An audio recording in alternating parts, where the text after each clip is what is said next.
It's time for... Is it worth it? Let me work it. I put my thing down, flip it and reverse it. All right, we got Jump Scare with Zamone at the head of the table.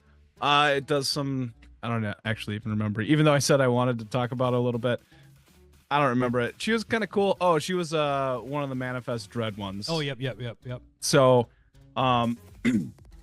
we kind of had Manifest back during Murders of Parlov Manor or whatever, and you did that deck, and that was kind of like yeah, it's a deck, and you wanted to build it, and then it just is what it is. And that's kind of the problem with Manifest, Morph, anything that's like that. I think it's fun, but I don't think it has a lot of longevity, if that makes a lot of sense. But cards between $10 plus, we're at $47. Jeez. And so that's Ashaya, Soul of the Wild, which is the one that turns all your creatures into forests, which is a dope card. Yeah. I love that one. I don't think the price is going to move too much on that. But then the second one is Asaya, Tyrant of the Gyre Strait. It only has one printing in Commander Legends Precon.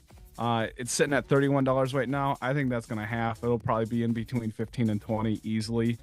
So if you're banking on that, that's kind of what you got going on. And then you have Augur of Autumn, Scoot Swarm, Hydra Omnivore, that's going to bottom out, World Spine Worm, Overwhelming Stampede, and Primordial Mist for a total of $71 in value between basically those cards. But most of that's coming from Asai. What's the cost of this deck? The deck is sitting at about $40 on Card Kingdom. Okay, $40. Okay. So nothing crazy. I think they're expecting that Asai $31 card to go down as well. So there is a little bit there's like a landfall theme going on in the deck. There's a morph. It's Manifest Red, which I think is better than Manifest, but it is what it is.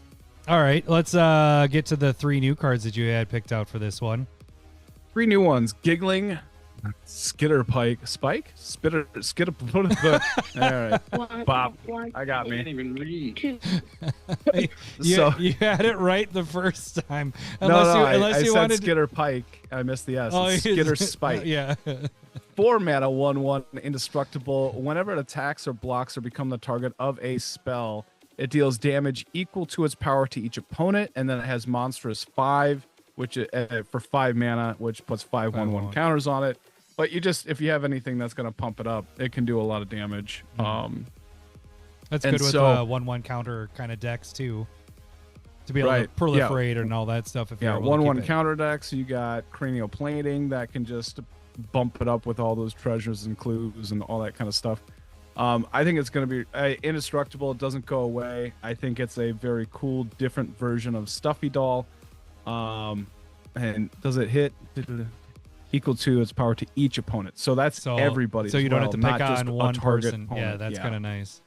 And so I think it does, it's attacks, it's blocks, and if you're able to like put a giant growth on it, it can kind of do that. But yada yada.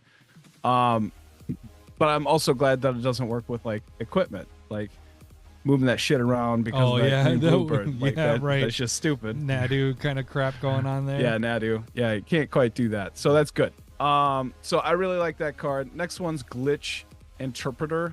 2 and a blue, 2/3 human wizard. When it enters, if you control no face down permanents, return Glitch Interpreter to your hand and Manifest Dread, which is look at the top 2 cards and put one of them face down as a 2/2. And whenever one or more colorless creatures you control deal combat damage to a player, draw a card.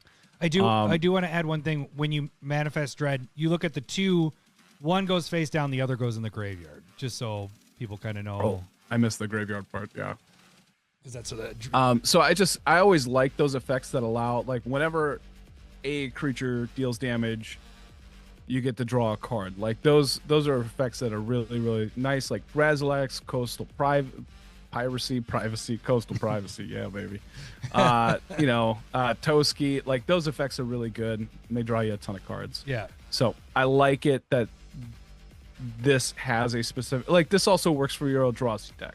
Right. Because it's looking colorless. for colorless. It doesn't have to be like flip down card. Like that's too specific. So or even artifacts. This works in your artifact decks. I like this a lot. And then the last one, Shriekwood Devourer, 5 and 2 green for 7/5 Tree Folk. It has Trample. Whenever you attack with one or more creatures, untap up to X lands, where X is the greatest power among those creatures. So if you get to attack with the Devour, you're untapping 7 lands. That's crazy.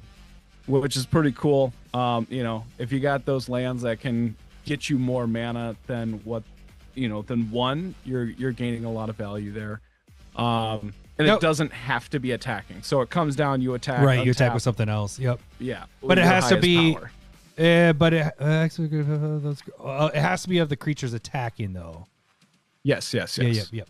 That's what I'm saying. So it comes down. It's still. But you whatever's attacking, whatever has the greatest power, it won't count this 7. But when this 7 attacks your auto, it's probably going to be the greatest power that's untapping. Now, can you, in response to untapping X lands, if you had tap abilities on lands, like you have to pick all 7 of them first, right? Yeah, you would. You couldn't.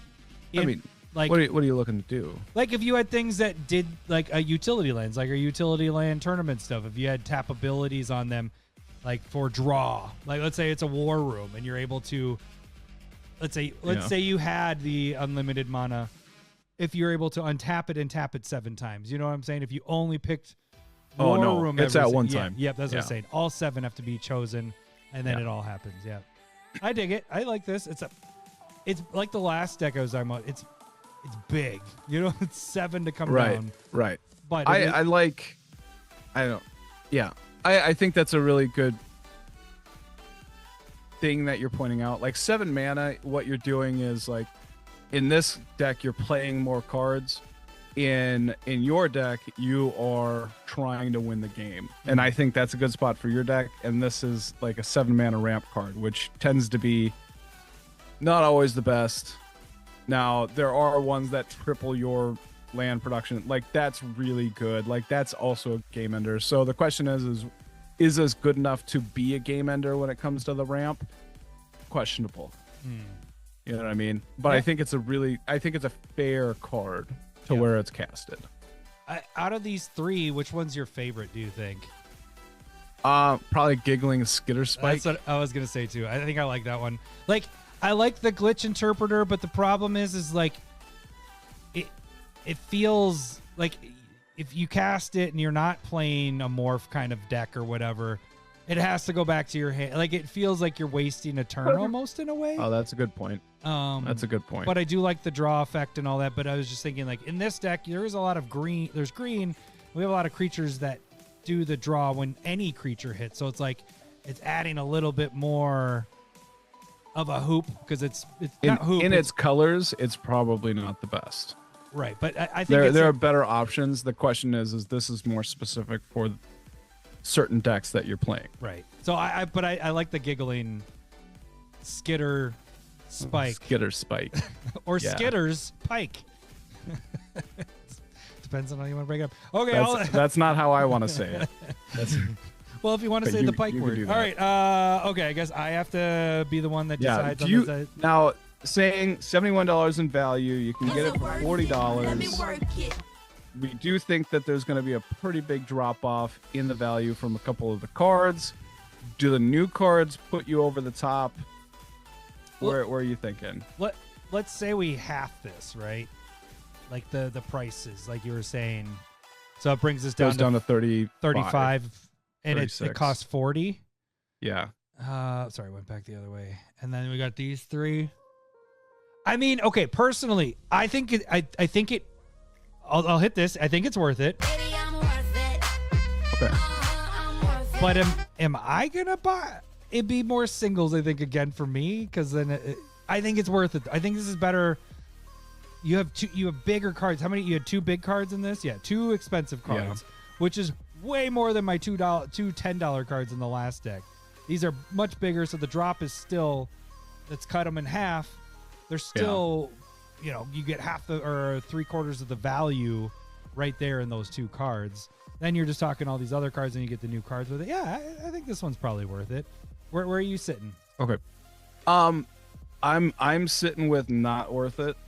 The price mainly is wrong. because then again, that's a personal thing. Like am I going to buy this one? No. If I did not have a Psy Tyrant to the Gyro Straight, Oh yeah, I would. for sure. That is a good But point. since I do have it, like, I'm not gonna spend more money just to get a second one at this point. Good for you. All right, fair. And so like, I think that's fine. If I didn't have it though, it would be worth it. Yeah, that's a good point. That is a big card. If you don't have it in your collection, this would be a good way to get it, and get a whole bunch of other stuff for it too. So, Hey Meat Force, could you kindly tap the like and subscribe button? And if you're ever in the mood, head on over to commandersmiths.com and you can get the shirts and mugs you see on the screen and some other stuff. Thank you.